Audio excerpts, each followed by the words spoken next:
Great. Hello, everyone, and welcome to the Agriculture Behavioral Health Working Group meeting on Tuesday, January 27th. It's good to see you guys all after a month-long break, and some of you even longer than that. Before we get started, I do want to allow our Spanish interpretation to be introduced and that process to be explained. So Maria is joining us today providing that. And Maria, I will let you do that introduction.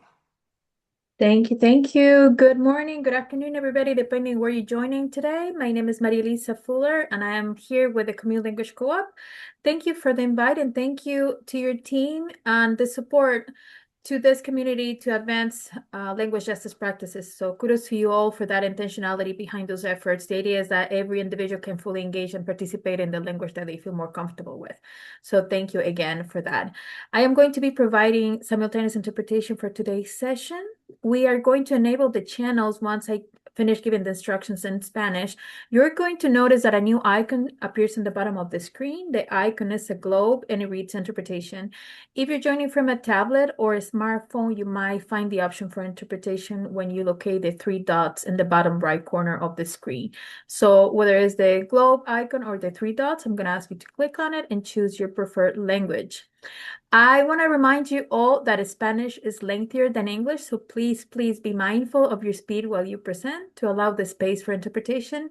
If you speak too fast, the accuracy can be compromised, and of course, I want to make sure that the rendition of the message is as close as the original message as possible. Again, thank you for having me. Hola, hola, buenos días con todos, con todas, con todos. Mi nombre es Marilisa Fuller y estoy aquí con el Community Language Co-op a petición de los auspiciantes de esta reunión y su compromiso a favor de la justicia lingüística. Gracias por la intencionalidad detrás de esos esfuerzos para avanzar estas prácticas. La idea es que todas las personas puedan participar ampliamente en el lenguaje con el que se sienten más cómodos. Así que nuevamente, felicitaciones a todo su equipo por esa intencionalidad detrás de esos esfuerzos maravillosos. El día de hoy voy a ayudarles con interpretación simultánea en este espacio. Vamos a activar la interpretación. Cuando yo termine de dar las instrucciones en español, usted va a notar que un nuevo icono aparece en la barra inferior de su pantalla. El icono es un globo terráqueo y dice interpretación. Si es que usted nos acompaña desde una tableta o un teléfono móvil, es posible que encuentre la opción de interpretación al ubicar los tres puntos en la parte derecha inferior de la pantalla.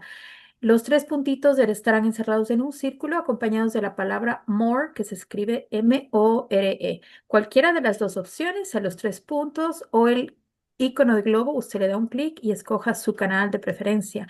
Quiero recordarles que el español es más largo que el inglés, por lo que le pido que por favor sea consciente de su velocidad al hablar. Si usted habla muy rápido, la precisión se verá comprometida y obviamente quiero asegurarme que estoy transmitiendo el mensaje de la forma más cercana al mensaje original como yo pueda.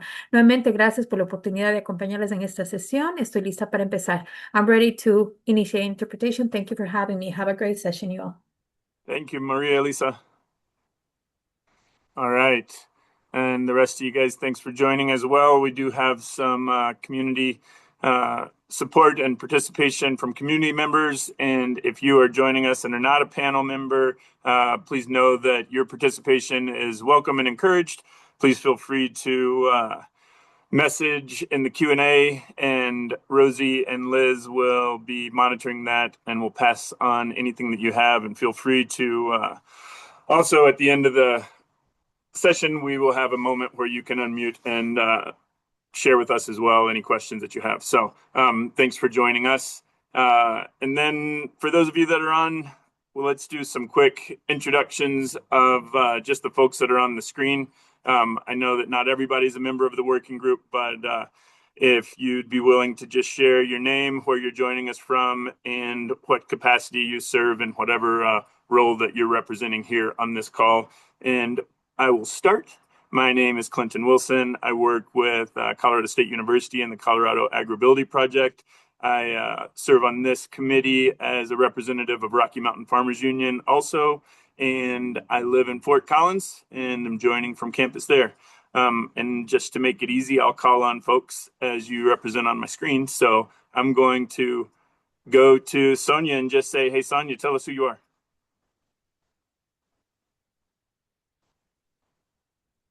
Can you hear me? Yep. Okay. I have my Spanish on, so hang on just a second. Okay.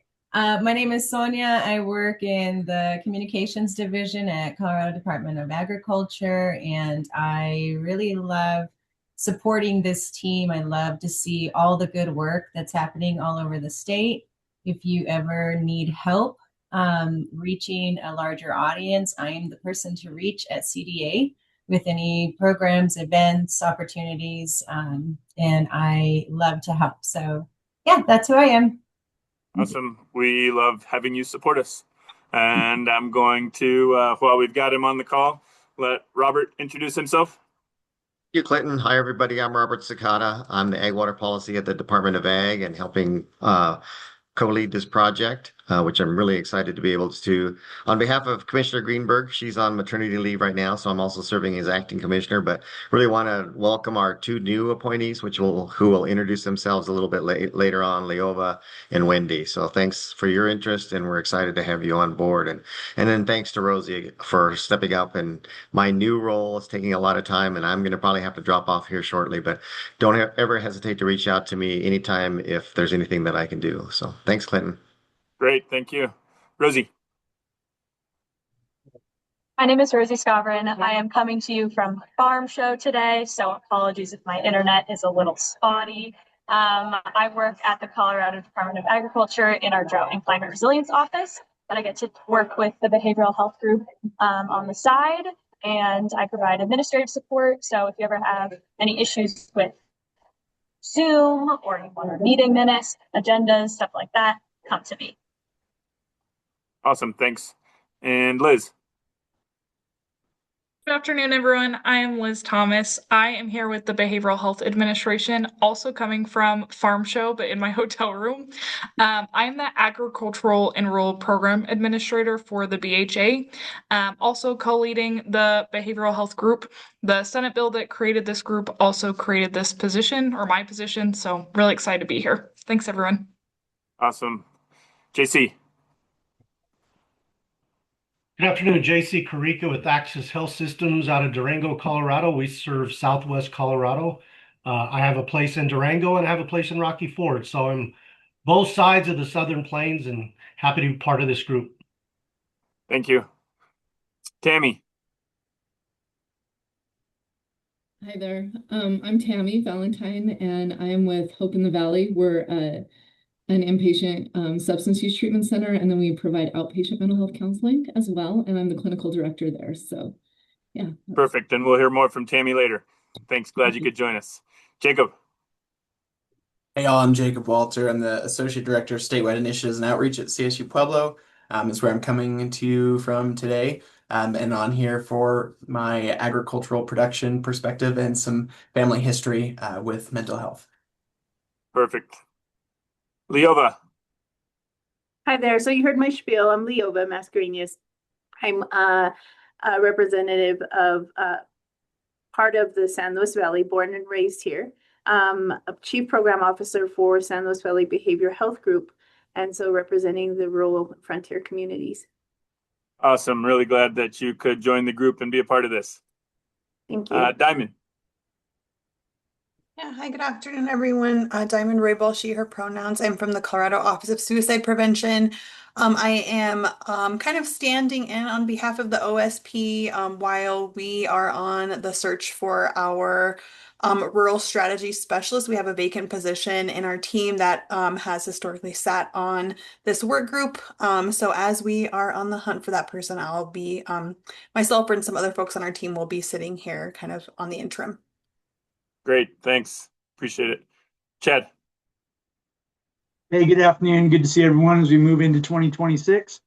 Robert, it's going to take a little bit of an adjustment to see you in a suit and tie. You look fantastic, but it's a little bit different than the jeans and button-up shirt I'm used to. So no doubt you're doing a great job. I'm Chad Resnichek. I'm a behavioral health state specialist with CSU Extension and the Colorado Agribility Project.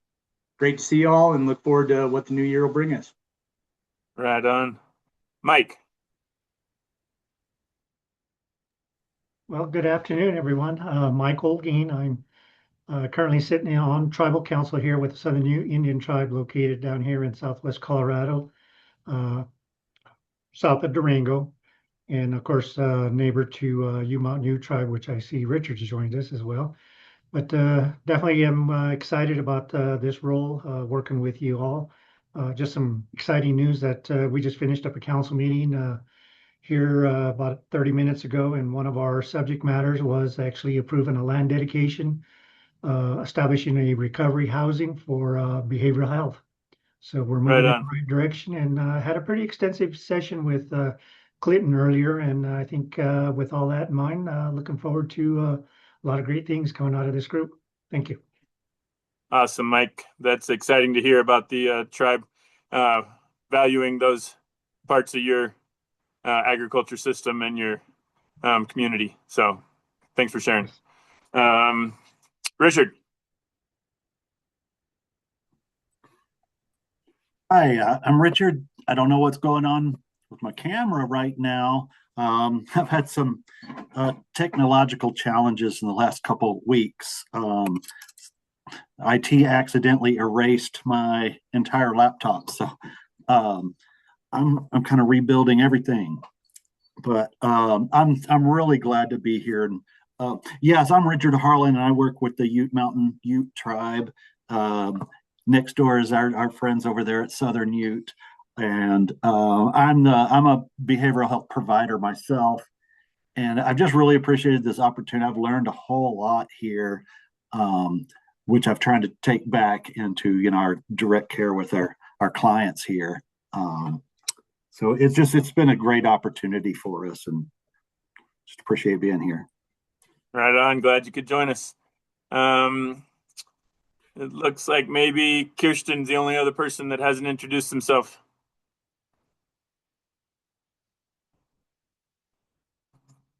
Kirsten, you there? And Kirsten is one of our guest speakers for later, so she may have stepped away. When she comes back, or I'll let her introduce herself before she talks. Before we move forward, just wanted to point out that we are going off the agenda that Rosie sent out last week. You should have a link to it in an email that came from Rosie sometime mid last week. And checking in if there's any agenda suggestions that we need to add before we keep going. If you think of something, you can message Rosie. Rosie just dropped the agenda in the chat. And then the other thing is, hopefully, by reviewing the agenda before, you were able to see the minutes from our last meeting, I think December 16th, and just wanting to see if there's any changes or if we can all give thumbs up to approve those minutes from December. I see one thumbs up, two thumbs up. Looks like it's a confusing group to follow since we're all over the place. But I see everybody giving thumbs up. Rosie, approved. And with that, I think we will move forward. Really happy to have Andrew and Tammy here from Hope in the Valley. They were a part of the Behavioral Health Summit that we had in Monte Vista, and we were really glad that they came and supported that, and look forward to hearing more about you guys' program. So we've got the next 25, 30 minutes set aside for you guys. So please let us know what you guys are doing and how we might be able to support and participate. So with that, I'll pass it over to you guys. Perfect. Can you guys hear me okay? Andrew texted and said my sound was kind of low. We good? Okay, perfect. Sounds good. Right on. Well, let me go ahead and share my screen then, and we will get started. So just to kind of introduce myself, let me bring up my PowerPoint here. Sorry, find everything on my screens. So I'm Tammy Valentine. I grew up here in the San Luis Valley, grew up on a ranch. My husband and I live on a ranch. We're farmers, ranchers. He's a school teacher. I work in mental health, behavioral health. And so, yeah, we have a strong background in this and a strong understanding of kind of this lifestyle and a lot of the wonderful, amazing things that come with it, but also a lot of the challenges. And so I think that our team at Hope in the Valley, we're in a rural area. We work with a lot of clients in agricultural communities. And so we want to be key players in that and key advocates for helping individuals and families get access to care. So just a little bit about us. We are located in Alamosa. We provide trauma-informed treatment. We provide a full continuum of care, which I'll talk about in just a minute.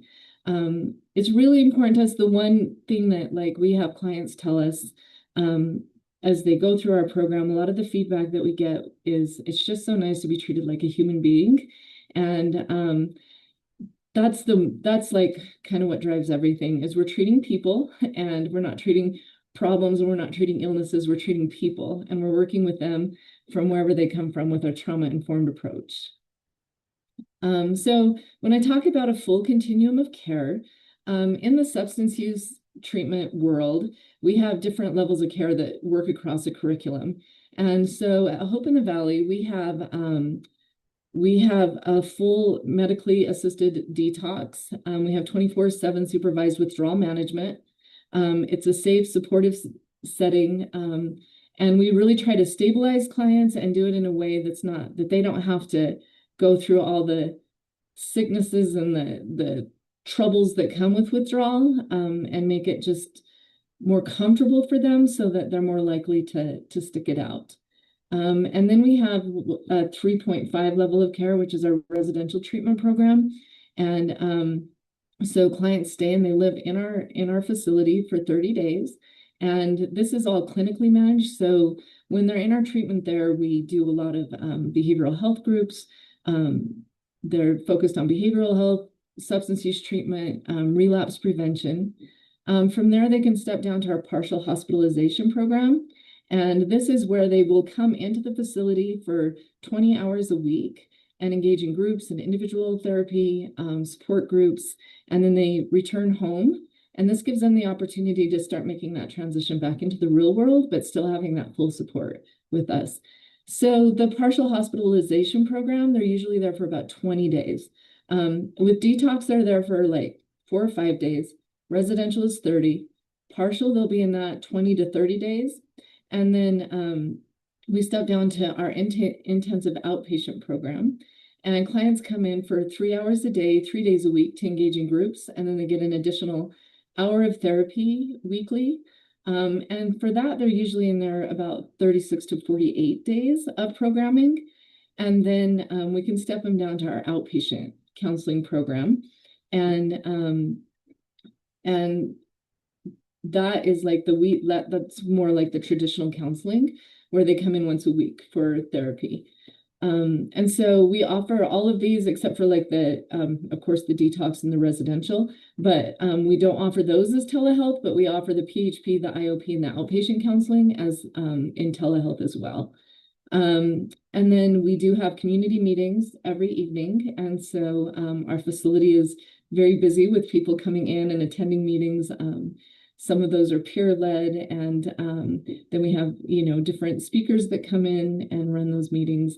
And then we have a really strong alumni program that we keep going. Our alumni director stays in touch with all of our clients, and we're now very involved in adding sober supportive events in our communities. And so that's just a quick overview. The one thing that I would emphasize here as well is our outpatient counseling. You don't have to, it's not just limited to substance use treatment. And so you don't have to have gone through all these levels of care to access our outpatient clinical counseling. You can also, anybody can come into our facility and request that level of care, and they get what we call the traditional counseling where they're going to come in once a week and meet with the therapist. And so that's open community-wide, but we do use it as a step down too for our other clients. So before I go any further with that, are there any questions about these levels of care while it's on your minds? Tammy, what is the name, or what would they search for if they were looking for these services? Is there? So our website is hopeincolorado.org. Oh, right.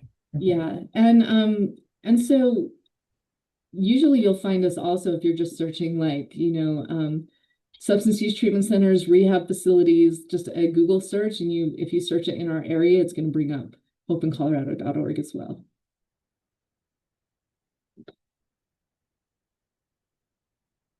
And so when we talk about this, I just want to talk a little bit about why this matters to agriculture. So I grew up on a ranch, 4 brothers. I'm the only girl. Probably, yeah, well, I was suspended a couple times for fighting in school because that's how we resolve things, right? Like, we learned grit and we learned resilience, and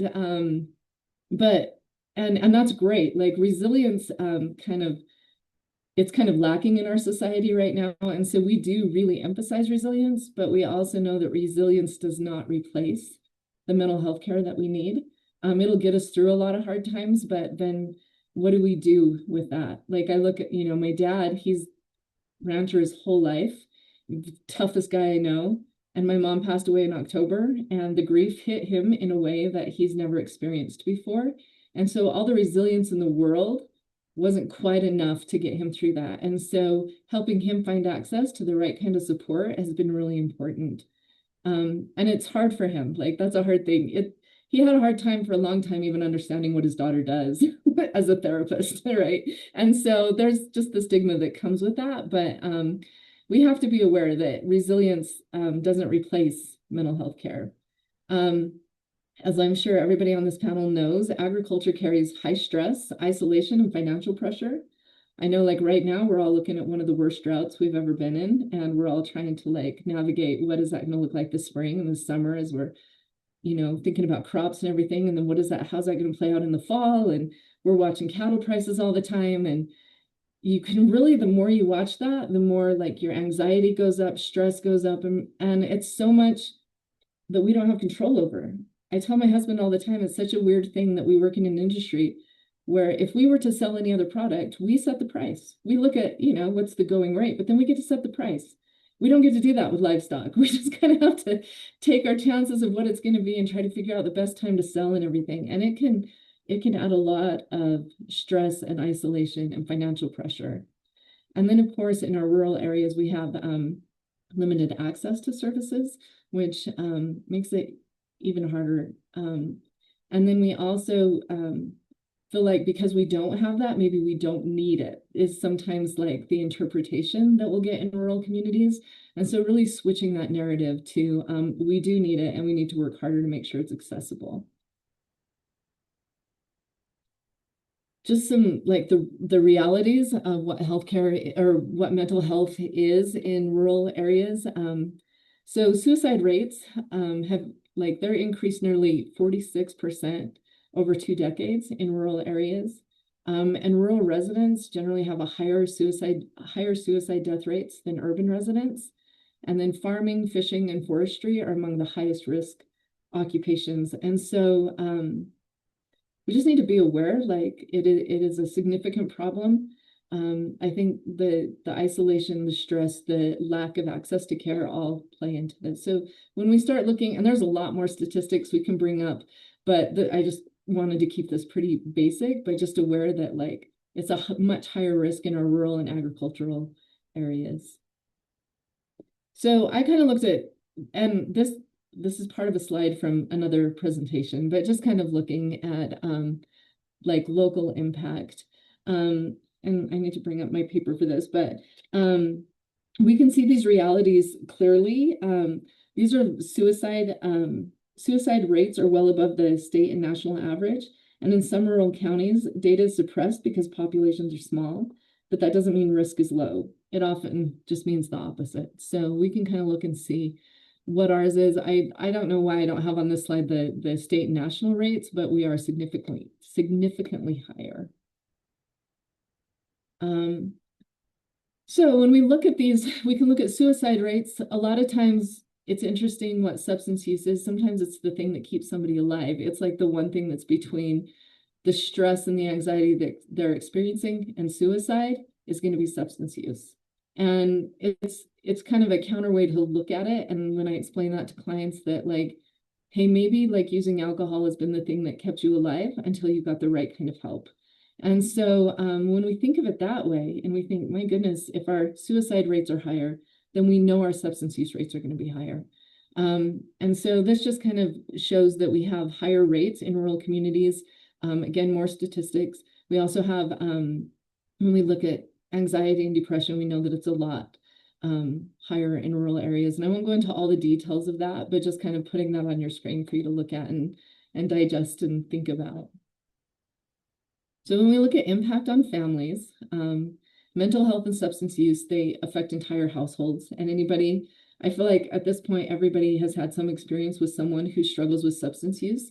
And so we know the effects that it can have. We know that it can affect how children perform in school. We know that it can affect, it can actually affect like how we manage our financial situations, and entire farms and ranches can be completely lost. I've seen that in our community. I've seen people who were very successful ranchers in this area and farmers who have lost everything to substance use because of the financial problems that came with it.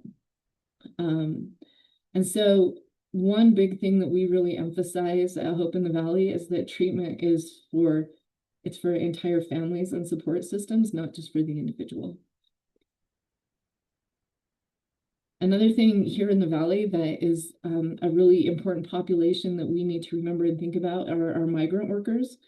And they face even further barriers in terms of accessing care. We look at language, cultural, and transportation barriers. At Hope in the Valley, we're working really hard to make sure that we have bilingual therapists that can be available, and we spend a lot of time looking at transportation, as well as how can we not just make clients come to us, but how can we take our services to them, and how do we establish outlying facilities where people can get to them easily. Also, we have to look at insurance. So we're constantly looking for additional funding sources, which I'll talk about too in a minute, but how can we help them get access to care while we sustain our facility and our program and our organization at the same time.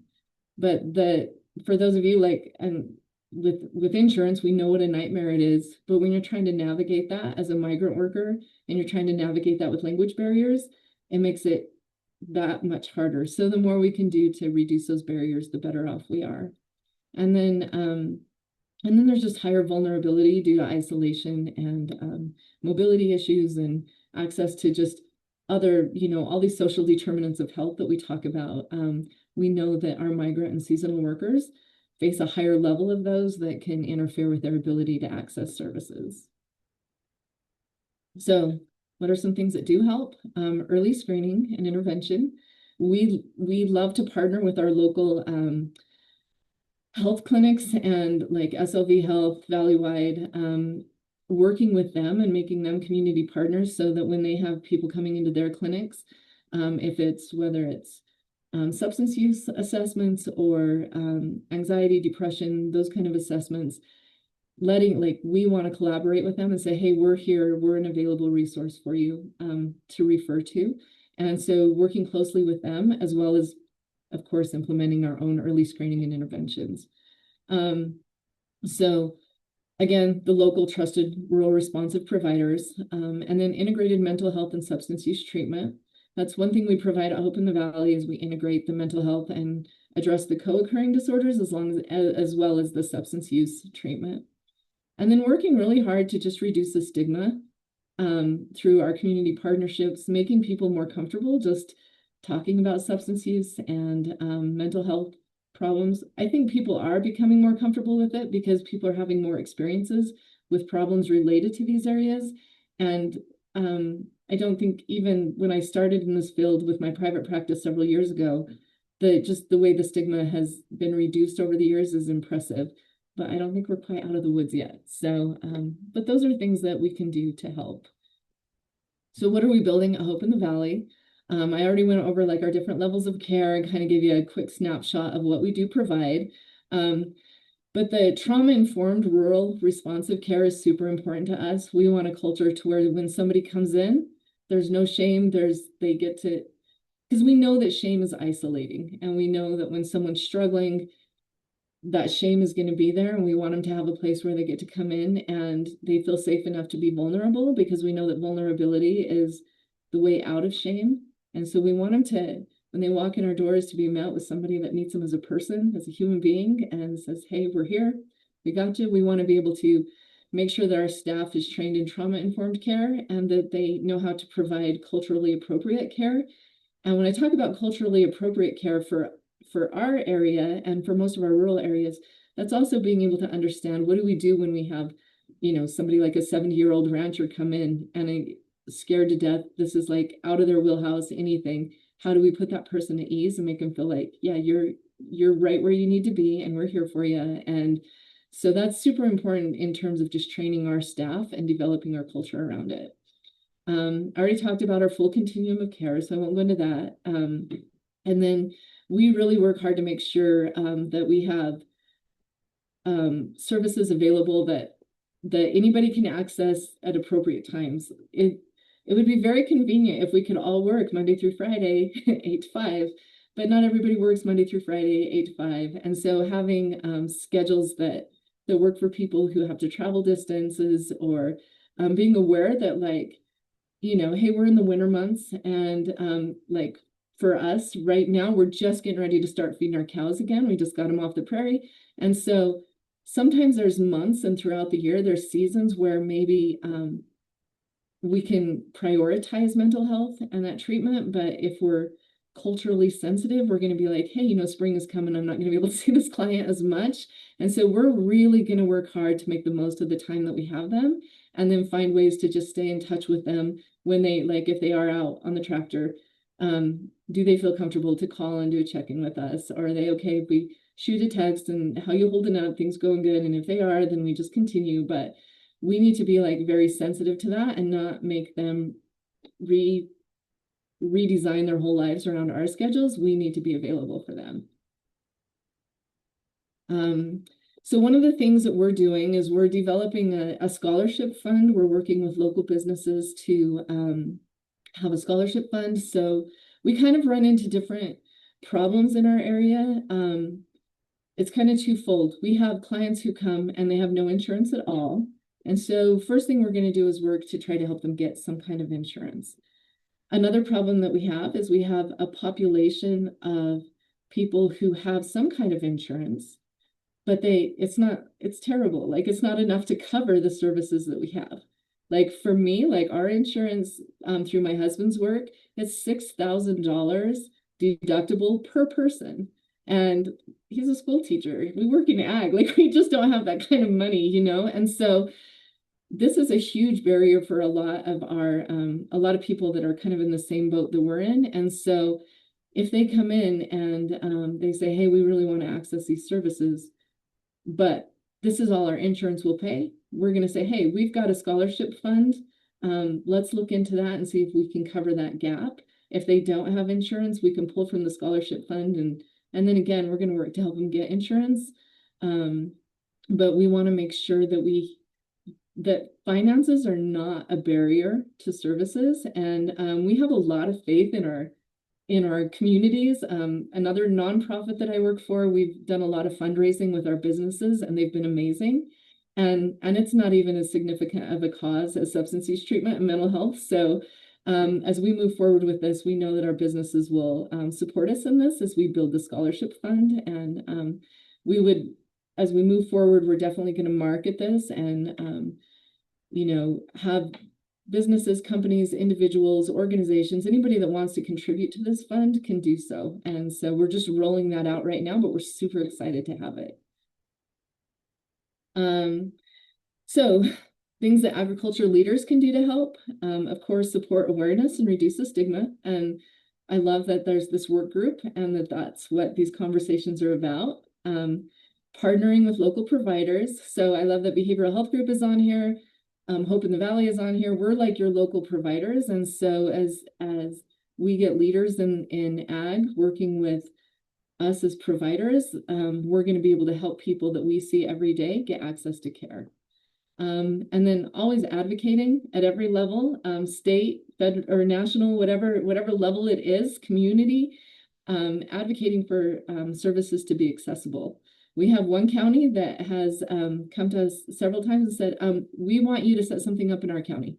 We don't want to drive to you. We want you to come to us. And we love it. Those are commissioners that are advocating for their community, and we love it. And so I think that's a good example of leaders in agriculture. And then investing in scholarship and community solutions would be another one. And So there's some people that are like, hey, I don't really need these services right now, but I know that there are people who do. And so I'm going to contribute $50 to your scholarship fund. And that's great. Like, we'll take it. So those are some things we can do as leaders. And so just, I think when we all work together and we come together in work groups like this and we have conversations, we can strengthen our rural communities, and we can, support strong families, and strong families support sustainable agriculture. And then all of that leads to access to care as an investment in, and I have Southern Colorado, but I just think rural Colorado is probably the better explanation, like just getting access to care. And when we do that, we know that our ag industry is going to thrive, and our families are going to thrive. And so it's a win-win-win at the end of the day. So yeah, that is all I have. So I will just open it up to questions. I'll stop sharing. And yeah, see if you have any questions for me. That's awesome, Tammy. Thanks so much for sharing. That was great information. And I love the work that you guys are doing. Before we get too far away from it, can you either pull up that last slide again or drop your contact in the chat, whichever's easiest, so that if people do have follow-up questions or direct questions that they don't want to ask, but would love to open it up to the group, anybody on the call, community as well that are not on the working group, to offer any questions to Tammy or any clarifying comments. I'd like to make a comment. Yeah, Richard. Yeah, Tammy, I just wanted to say thank you. We've already started working together. They've received a couple referrals from us, and I just wanted to say just how easy it was to work with, and how quick and easy they were able to get them in. They help with transportation and everything. And so I just wanted to reach out and say thank you. It was nice to kind of see your face on the video chat. Sorry, I'm just a big blank screen though, but thanks, Tammy. Well, thank you. And we've been open for just over a year and a half. And so it is good to get that feedback, because when you're like admitting clients and treating clients while you're building a program, sometimes it can feel a little clunky. And so it is good to hear that it was a smooth process for you. That's good to hear. Anyone else questions about Hope in the Valley or what Tammy shared? No questions, just appreciation for how considerate and conscientious y'all are being for recognizing the values and culture there in your communities, and really appreciate that. So great work. Thank you for sharing. Thank you. I have a few passions in life, and ag and ranching, like, that's definitely one of them, and then mental health is another one. So this is a good fit for me to be here. Awesome. Yeah, it's comforting knowing that you're there with, as you mentioned, the cultural sensitivities around agriculture, because it is its own culture, and there's a lot of things that people don't understand, and to have somebody there that can get that was encouraging to hear, as well as you guys' work around the financial barriers and helping people overcome that, because treatment is not easy, and particularly without insurance. So that was good to hear that you guys are helping people. Mike, I see your hand raised.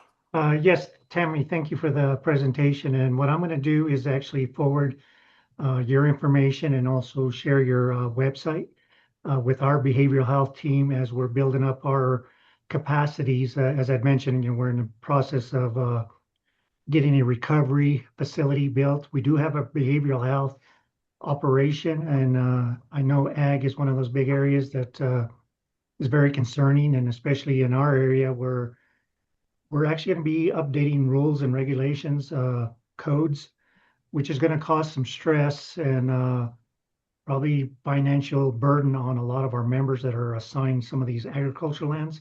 So that is something I think we're going to have to incorporate into some of this conversation, is that financial aspect. Thank you. Yeah, thank you. Yeah. Thanks, Mike. Sonia, I see a hand. Yeah, I just wanted to read for Tracy Pohl. She's on and is having a little bit of technical difficulties with her own camera and chat. So she wants to thank you for your leadership. And she's wondering, or they are wondering, if you are integrating food and nutrition into the treatment recovery efforts. Yes, we absolutely are. Our medical director, that's what her bachelor's degree is in nutrition. And so she and some of our staff work very closely together to develop like an evidence-based menu, a 30-day menu for clients that are coming in that has like the right amount that's like geared towards recovery. And so it was quite a process to get all that up and going, but it's going. And so we have, breakfast, lunch, and dinner, and then we have the snacks. And then we're just now, in fact, I just met with our programming team yesterday to talk about adding a nutrition group curriculum to our outpatient programs, so that if they haven't gone through our residential programs, they're still getting access to that care. And of course, that all ties back into ag, right? Like learning to eat healthy and how to get the right foods, and farm to table is so much healthier than just, all the other options that we have out there. And so there's a lot, and hats off to our medical director, Margaret Lowen, who designed that whole menu. Yeah, she's done a great job. Thanks. That was a great question, and I wasn't expecting that thorough of an answer. That was a great question. I love it. Anyone else? Question for Tammy before we move on. We've got another minute or so.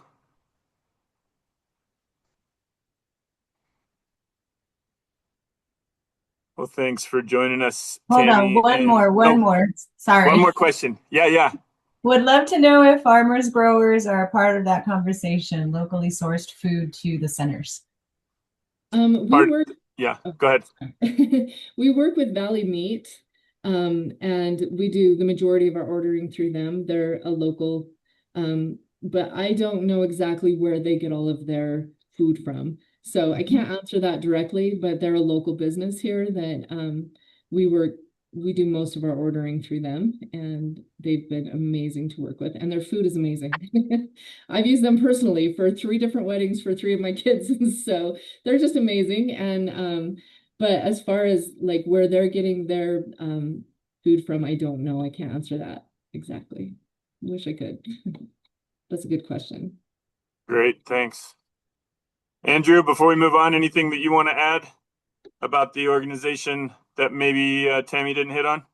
No, she did an excellent job. I guess just one quick thing is we are looking and reaching out to partner with some of these local growers to have our clients volunteer there and give back to the community that way. So that's another way that we're kind of looking to expand into the community where we're working and living. Hey, that's great.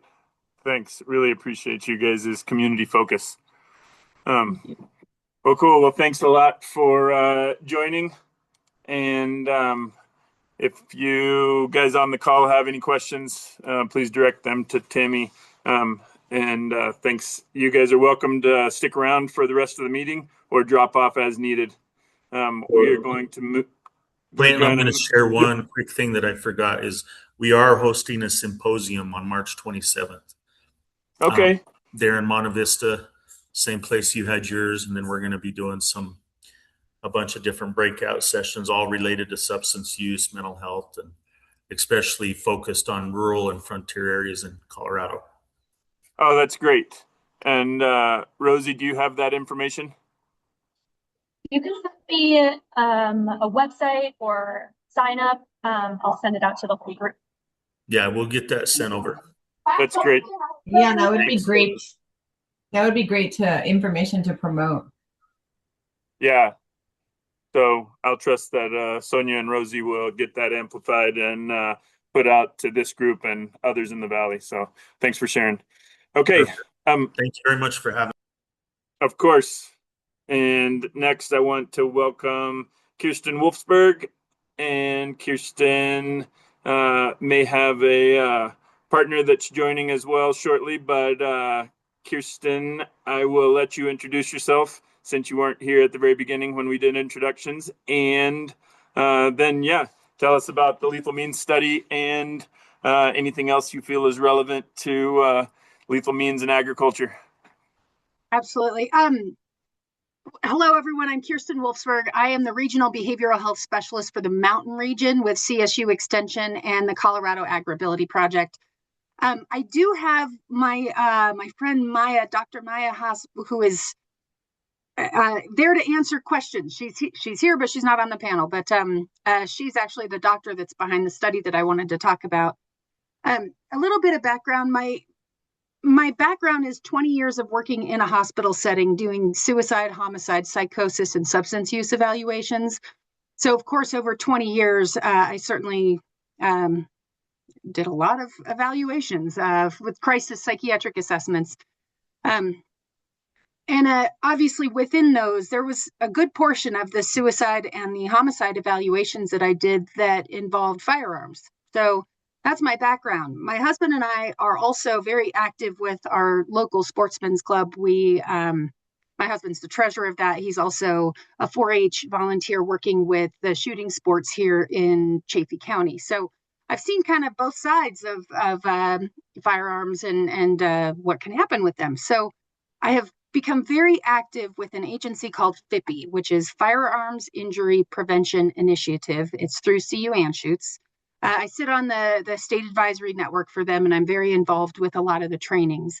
So I've partnered up with, and by partner, I mean I'm doing everything I can to help share a study that Dr. Haas is doing. And I'll read some of the information. I was hoping to be able to get her on to be able to talk about the study itself, but I'm going to do my best here.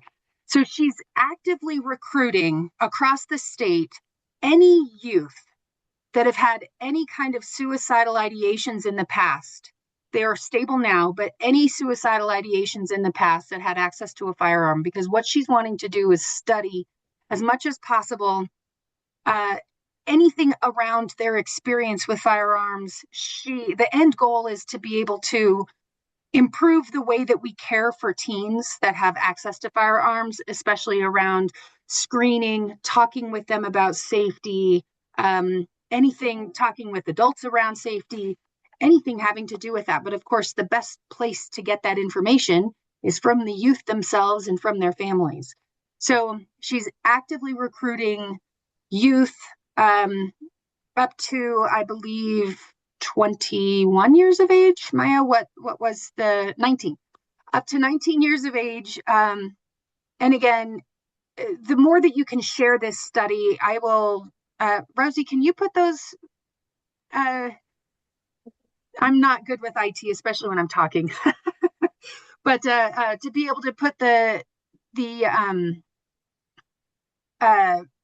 flyers into the chat so that you can see that. She is really wanting to help develop the lethal means safety planning tool for kids, for youth and teenagers. So the more we can do to really recruit these individuals, get information from them, listen to their stories, understand more about the realities of this, and do what we can to try and help make it so that they can be safe, especially in their time of need.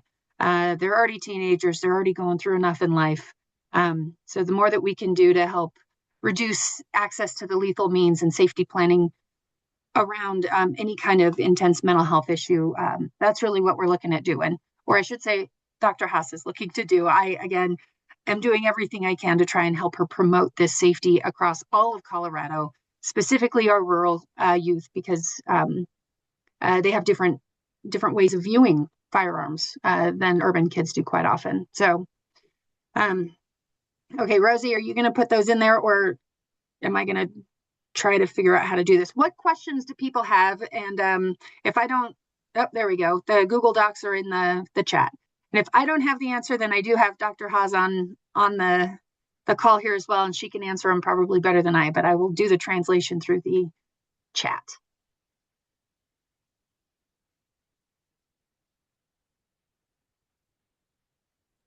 Also, if Dr. Haas is logged in as the other Kirsten that we see, she is able to come off video and audio, if that's who that is. Oh, look at that. Oh, it said, oh, that's so funny. It did say Kristen. Yep. Welcome, Dr. Haas. Everyone, this is Dr. Maya Haas. Please introduce yourself. Sorry. I would have totally logged on otherwise, as I'm kind of madly typing in the chat. Yeah, and I'm happy to answer any questions. And Kristen, thank you so much for making this connection. I think to me, as we try to develop this tool, we've really spoken to youth. The goal is really to develop a tool that providers could use to help counsel youth and their families on lethal means safety planning, as Kirsten said. We've spoken to some youth in Denver, and more and more we do these studies in urban areas, and we realize that like there's a little asterisk at the end that says, but this does not apply more broadly because we only did it in an urban area. And I just want to be really conscious of that and not have to put that star and really talk to people and see not just about their guns, but how can we talk to them about lethal means safety in any way and help them safety plan in a way that is respectful and sensitive and uses language that people respond to. And so that's really the goal, is to talk to youth and their caregivers. It's an hour. It's a $40 compensation for whoever participates. It's over Zoom, and yeah, we would gratefully, very much appreciate any referrals or participants. That's great. Thanks to both of you for sharing about this. And that Word doc did come through, the flyer, so people have that information. Any questions from folks on the call about anything that was shared or how to contact anyone? Was everybody able to pull up that document? It looks like Dr. Haas's email has just been dropped in the chat, so you can reach out to her with further questions.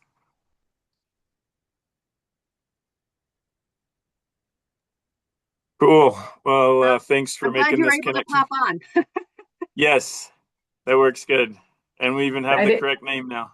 Yeah, and I even should have thought to at least turn on my camera and unmute myself. So that was a good idea. Thank you. No worries.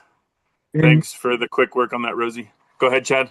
Dr. Maya, as you're looking for recruitment, have you considered reaching out to like Division of Youth Services or probation officers or acute care centers?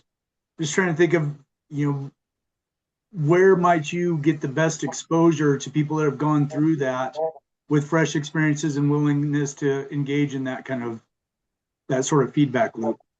Absolutely. And I really appreciate the ideas, because I feel like talking to groups like this has given me a lot more ideas about where to participate. I will say we have very few exclusion criteria. One of them is that they can't be acutely ill. So the last thing I want to do is speak to someone who is within a month of their kind of suicide crisis and re-trigger them. So we have to be at least a few months from a suicidal crisis. So I have spoken to a couple of acute behavioral health places that also follow up after to see, if in 4 or 5 months you feel that this person is stable, that would be a great time to chat with them. But the safety of the kids is really, I'm just being really cognizant of that as well.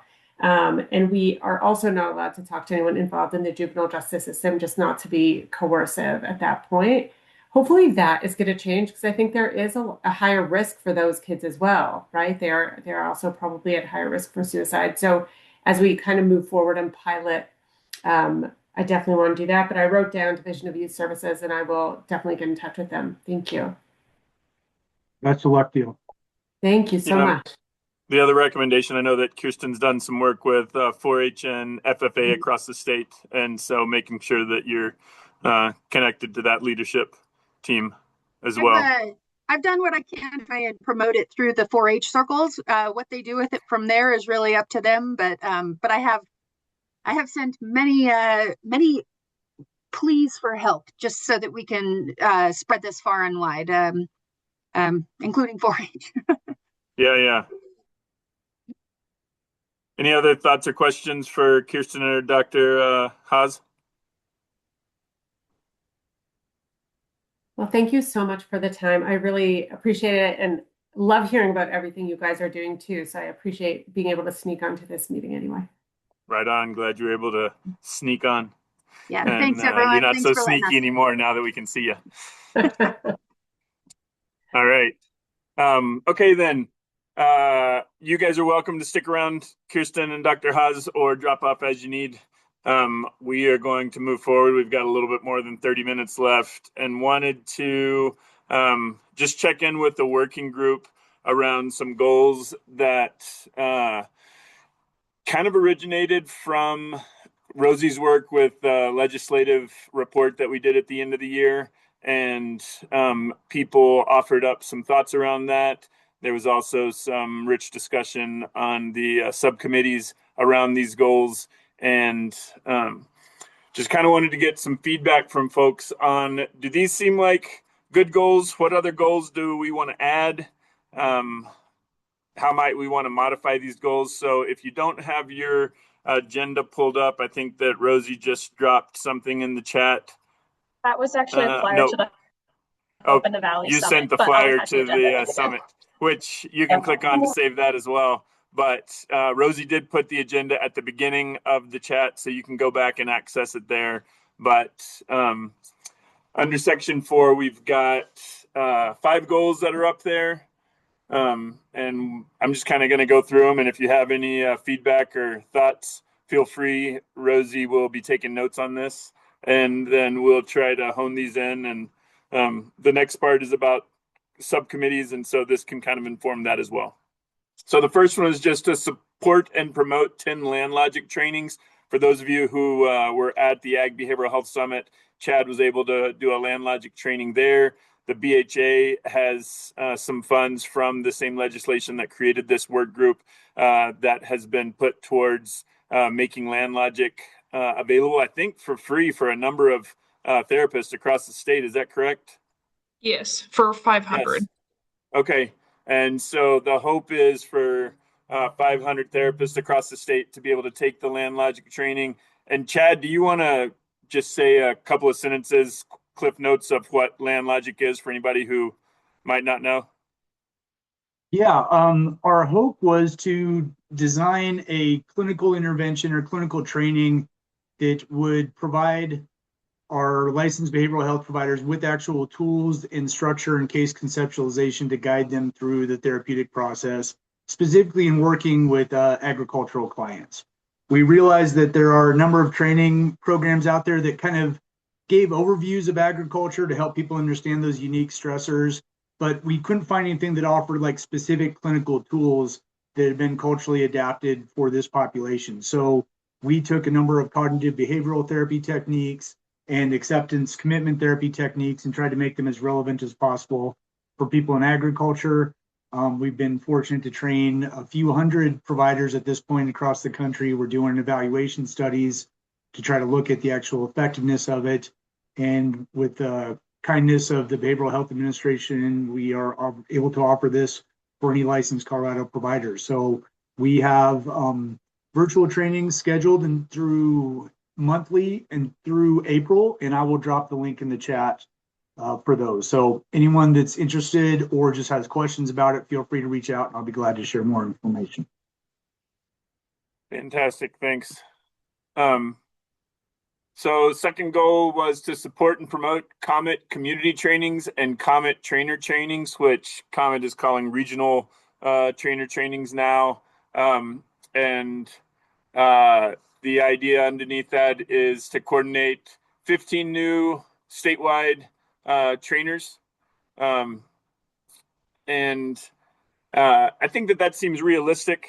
Chad and I both work with the COMET faculty team to train folks across the state, and coming up with 15 new COMET trainers here in Colorado seems like a doable goal to me. Support and promote COMET trainings that reach 200 attendees across the state.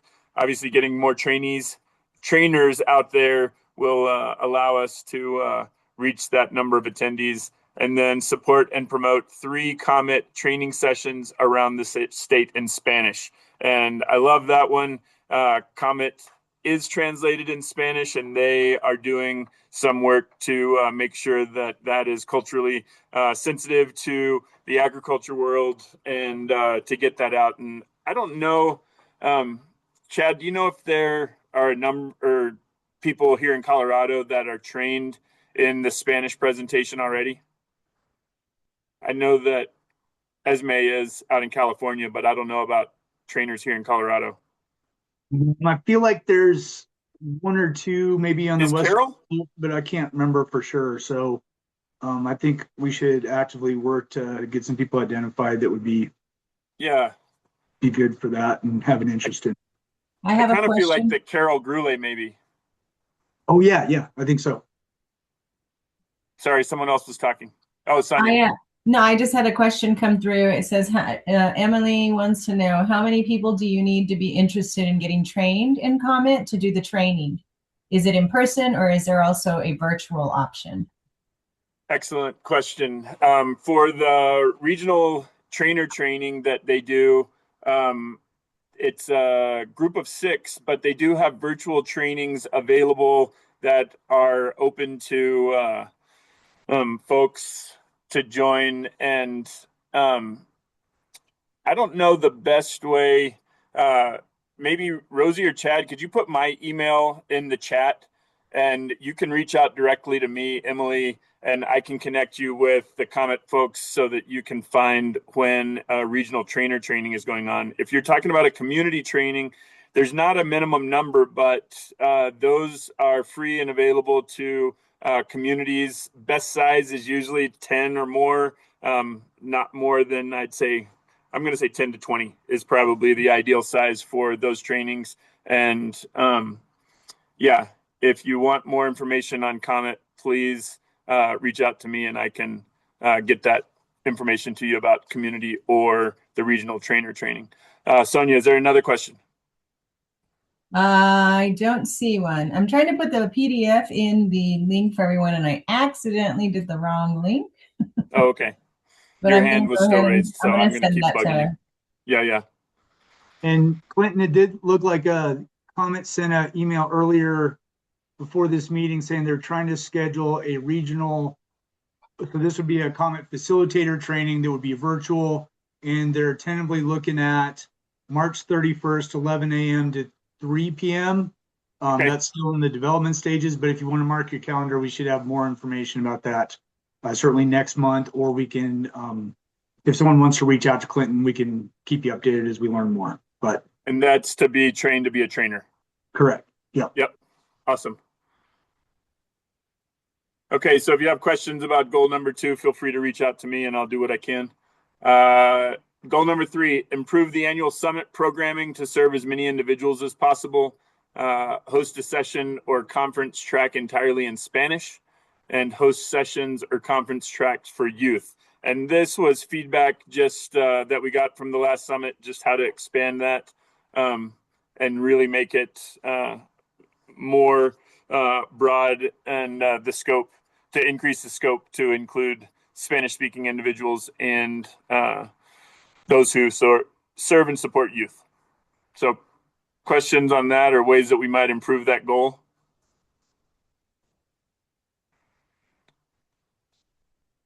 And one thing I'd say about that is that the people who put on the summit, they submit an RFP to take that on. And so we are really just a consultant group that can offer our thoughts to them. But whoever wins that RFP is actually the one who is responsible for setting up the programming and getting that done. So that can just be a recommendation from us, but I do like it. Chad, were you going to say something? I just think as it gets closer, we should look for opportunities to solicit community feedback as to what is the interest and need area regarding youth?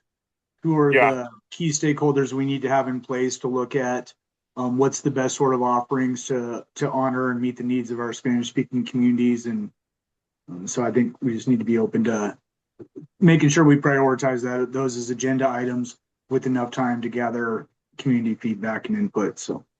Yeah, absolutely. And hopefully we can get going on this a little bit more even before the group that wins the RFP gets started on it, so that we can have some good, strong recommendations for them to run with once we get that award offered. The next one is secure funding to create an agriculture behavioral health grant program. So last year we discussed this a little bit at the beginning of these work group meetings, because part of the legislation that created this work group had in there a grant portion of the legislation that we were supposed to offer smaller grants to different organizations to do different types of programming. Unfortunately, that part of the legislation got cut before it got approved. So when we got the legislation handed to this working group, it didn't come with any designated allocated dollars for that grant program. So one of the goals that we had going into the legislative report was to try and generate some funds so that we could make some awards that this group awards out based on our goals and priorities. Rosie, anything that you want to say to that? I feel like I butchered that a little bit. No, that was accurate. I will just add that we have a grant application out right now, but we won't hear back about that until April. So we are trying to seek out grant opportunities. So if anyone sees any funding opportunities that you think could be a fit for this work group to create a grant program, please send them our way. Excellent. Liz, was that a question or a hand, or were you just, no, you were moving your hand. Just okay. scratching. Oh, but I see Mike with a question or with a hand Oh, up. I got a comment. Yeah. Because we do maintain a pretty intensive grant and contract office, and they're always seeking a lot of grants, particularly in the healthcare process. So I'll put the bug out to see if there's anything available that maybe we can facilitate as well. That's and great. We also do have connections within the legislative body that if there's certain needs, maybe we can advocate on any type of bill, because we get a lot of requests from the state legislators to sponsor and for us to support. So I think there's an opportunity for us at least to be engaged in that process. Thank you. Yeah, that's great. And then based on that previous goal, I was thinking of our conversation, Mike, and just about supporting the youth and the next generation of people in agriculture as a priority. So please stay connected to that goal as well. And then the last goal is to reorganize subcommittees to refocus efforts for the new year. And that kind of takes us into our last bullet point for this meeting. This past year, we had outreach communications, data collection, and literature review.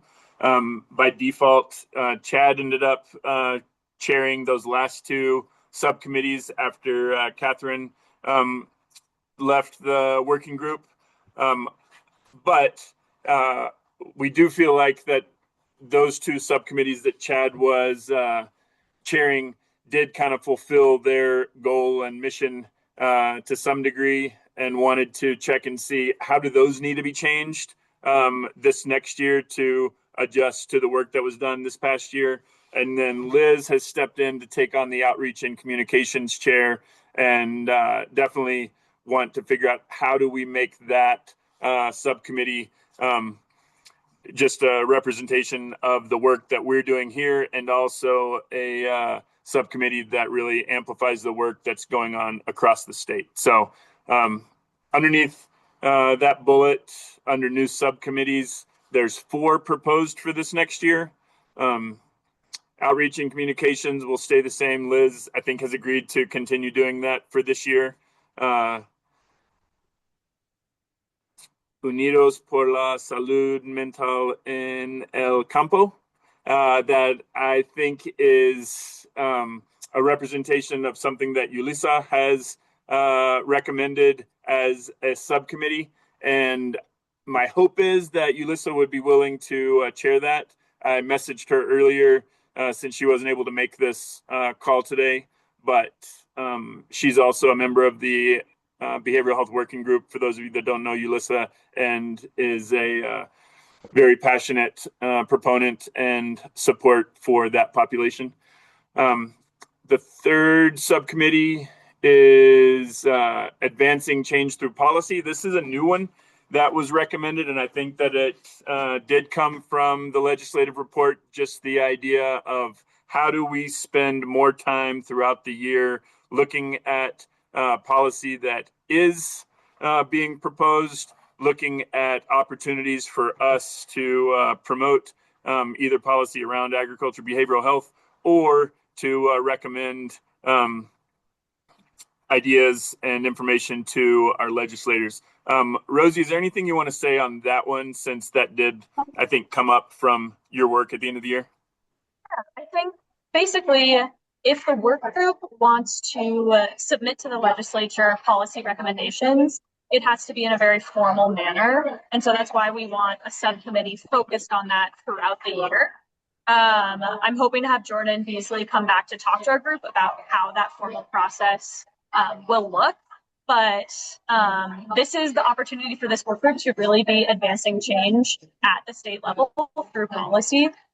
So I'd love for people to offer up some time and energy to see what are other states doing, what could we be doing here, what do we want to propose to our legislators of what change we want to see.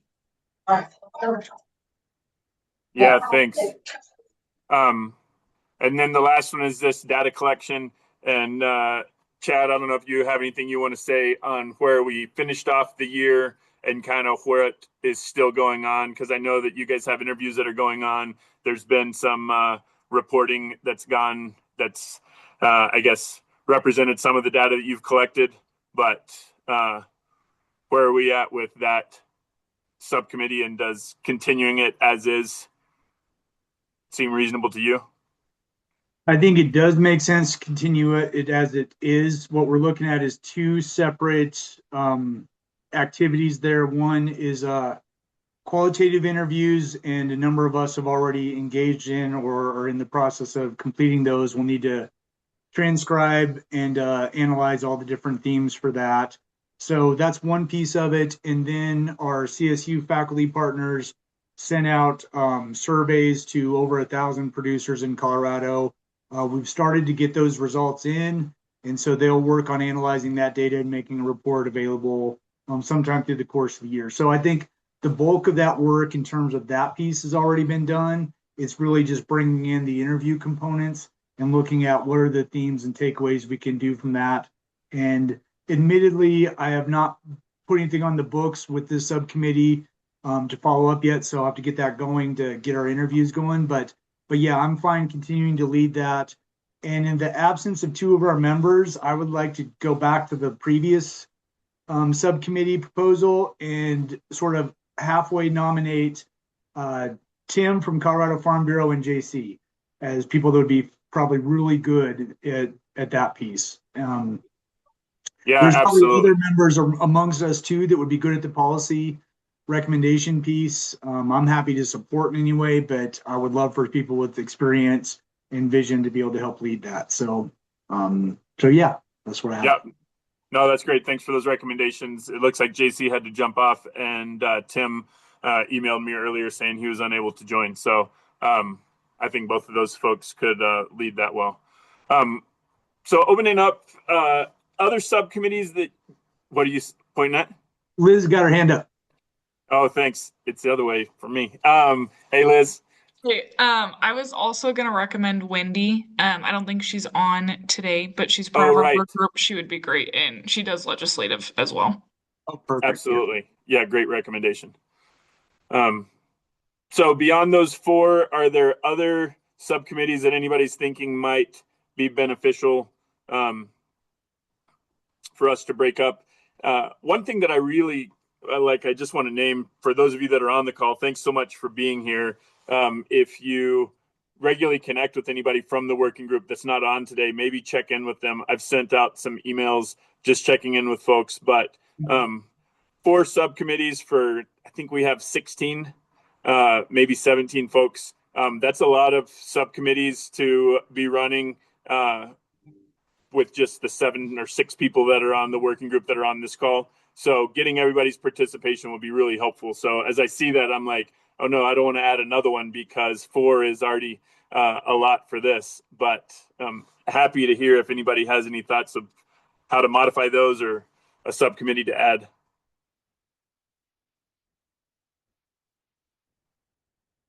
Also, anybody who's in the community that's watching and participating, if you have any thoughts of a subcommittee that you'd like to see us maybe create or that you think could be beneficial, feel free to message that as well.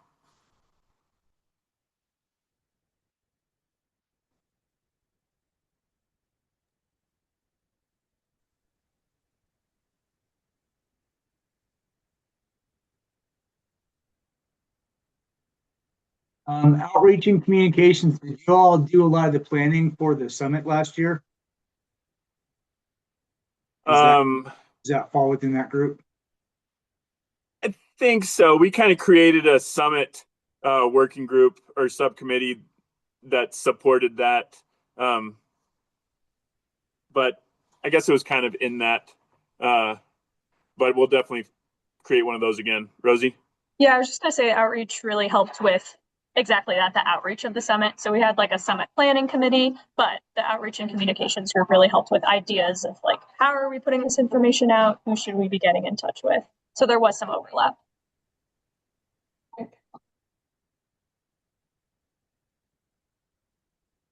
I have well, go ahead. If our agency is interested in participating, who would we contact? Is interested in participating in the summit or the planning of the summit?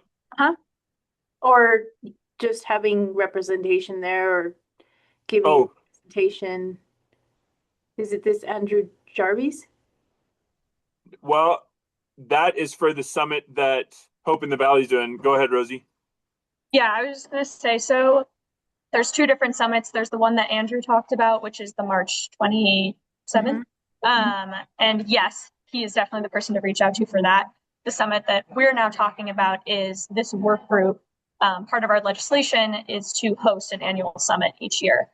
So now we've transitioned to talking about that one, which if you and the San Luis Valley Behavioral Health Organization want to be involved in that, you are going to be the perfect person to get them involved because we'll talk about the summit in all of these monthly meetings. So you will be kept very up to date and can volunteer involvement as you see fit. Awesome. Thank you. You know, and one thing that I take away that we got from the Ag Behavioral Health Summit in Monte Vista was just making sure that we were including and representing the voice of farmers, ranchers, and agriculture workers across the state. And, you know, my curiosity with these subcommittees is how do we make sure that those voices are being represented there? And I know that, Chad, part of your data collection is the interviews, and that definitely is focused on representing their voices. But I don't know. I just want to put that as a marker for each subcommittee as we start forming them to be thinking, how do we include that? And Rosie, I don't know what we need to do. I know that we talked a while back about opening up the subcommittees to community members, and if that's something that maybe we need to check with Jordan about. Yeah, so technically, actually, all of our meetings, all of our subcommittee meetings are open to the public. So anytime more than two members of this group meet together, it has to be open to the public. So anyone from the community is able to come to any of our subcommittee meetings. I post the Google Meeting link and the time on our website, which I'll put a link in the chat to that. So we are very open to anyone from the community coming. And it's not in a webinar format. So you will pop up, you'll be on the screen and can participate in the subcommittee meetings if you'd like. Do you know if we can invite community members to be members of the subcommittees, or can they just join as community members, kind of like on this call? I think we could probably do either. I think we could extend invitations to people that we'd love to come participate, or anyone is welcome to show up. That way they would feel a little bit more ownership or participation. Definitely, yeah. And then I do like the idea of having farmer representation in each of the subcommittees. Obviously, the makeup of the work group is such that we have people who are fulfilling the seats of people with lived experience. So we could try to make sure that we have distribution among the subcommittees so we have a voice from someone from that community in each subcommittee. It'll just be kind of a voluntelling more than volunteering if we try to do that. Absolutely. Chad? Just dovetailing with that, Tracy posted, has this group explored having youth advisors on this team, 4-H leaders, FFA, HOSA students? It's a great idea. And this might be the way to make that be more viable. So that's awesome. Being intentional about who we can maybe recruit towards involvement in the subcommittees would be a nice way to bring some increased voices and perspectives to the process. Yeah. And that even makes me wonder about getting some sort of 4-H leader, FFA leader, to be more participatory just on this working group, because that is a population that feels like it's important. Can somebody tell me, what is HOSA?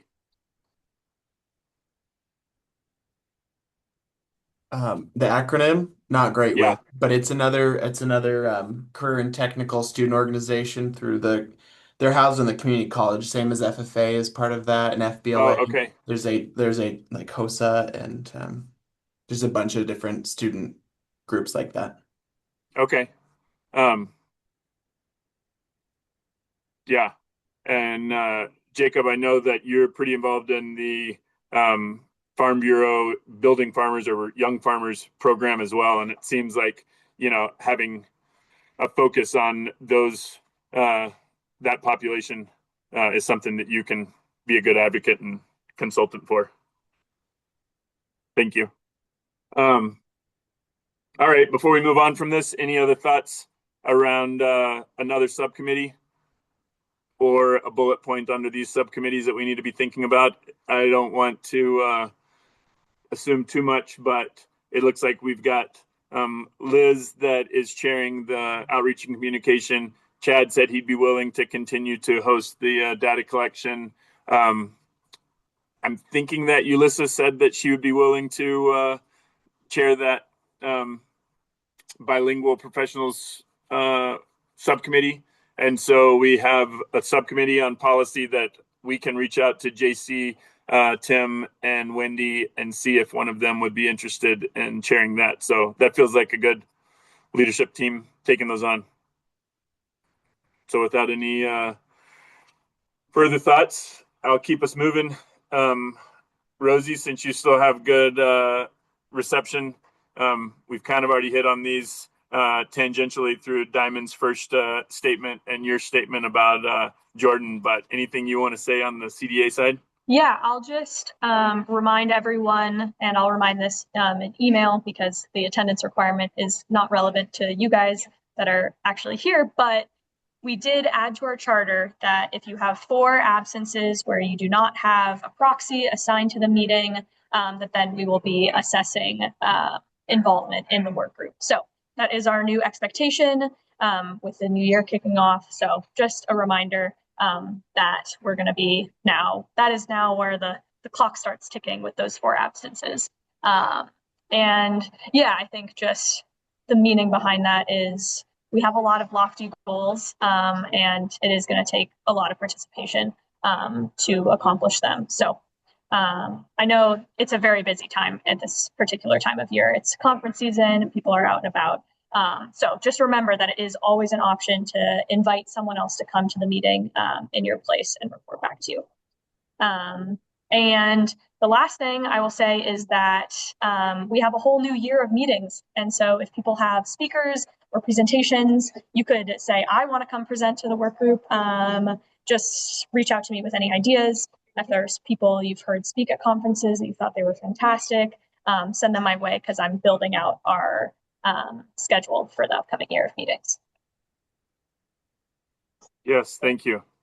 And along with that, if there's other pieces to the meeting, they're an hour and a half, they go by pretty quickly, but if there are components that you guys think would be beneficial for this group to be connected to, or that we could include more sharing time or learning time or whatever, feel free to send those my way or Rosie's way, and we can talk about it, or Robert's way. So I guess the last part of this is opening it up to the community. If anybody in the community has anything that they want to ask or any questions that they have, anybody on the call that's part of the working group have any events that are upcoming that we want to make sure is on the event calendar, or something that's going on in your neck of the woods that we want to make sure is broadcast more broadly, we've got Sonia and Rosie on, and they can help facilitate that.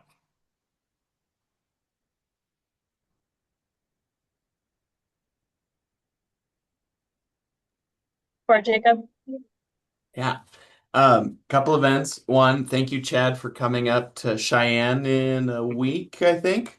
Next weekend, Colorado and Wyoming Young Farmers and Ranchers Farm Bureau committees came together and are doing a leadership conference in Cheyenne for a couple days.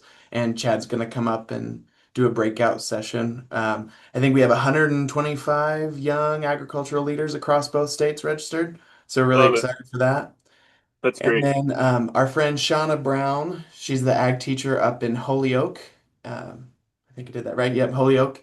And her and her extension friends up there are doing a legacy showing on the 24th. I think Kirsten's on that, and then myself, potentially, and a couple other folks. So excited for that showing and panel up there. That's great. On that note, a bunch of people on this call are involved with a legacy showing at Water Congress this week. And there was a legacy showing last week at the soil, they changed the name, but it's a soil conference that was out in Montrose. Roots of Renewal, yes. And I've heard rave reviews from folks that went to the conference and were able to attend that panel. And maybe now it got changed to Roots of Resilience. Is that what you said, Chad? Yeah, Roots of Resilience, I'm pretty sure. And kudos to Robert for really advocating for both those venues to have space for that message. So, and I'll throw a plug out from our AgriBility health team.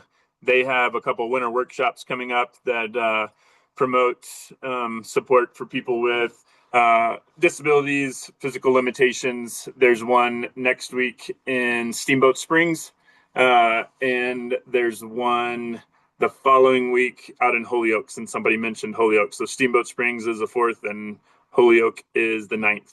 And they will do a presentation. Both of them will include a meal, and it'll just talk about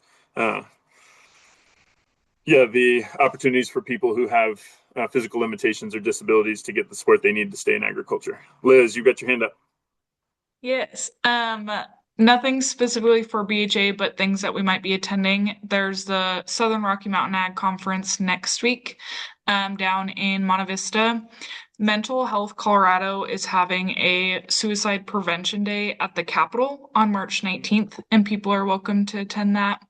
And then also plug with Chad, LandLogic is having quite a few different virtual trainings. So if you have any behavioral health providers that want to get on those, you can email Chad or myself to get the code for any of those that want to take that free training. Oh, that's great. Thanks. And just to plug, Rosie, I'm guessing that all this stuff can be found on the website within the next couple weeks or so. They'll get updated. Days. I'll give myself till Friday. They'll be up on the website. Oh, you are the best. As a location, and Rosie, would you be willing to put the link to the website in the chat before we finish up, so that if anybody wants to start that or bookmark it on their computer, they can. Any closing words or thoughts from anybody? Maria, Lisa, thanks for your support with the Spanish interpretation. Sonia, thanks for joining and representing. The rest of you guys, thanks for being here.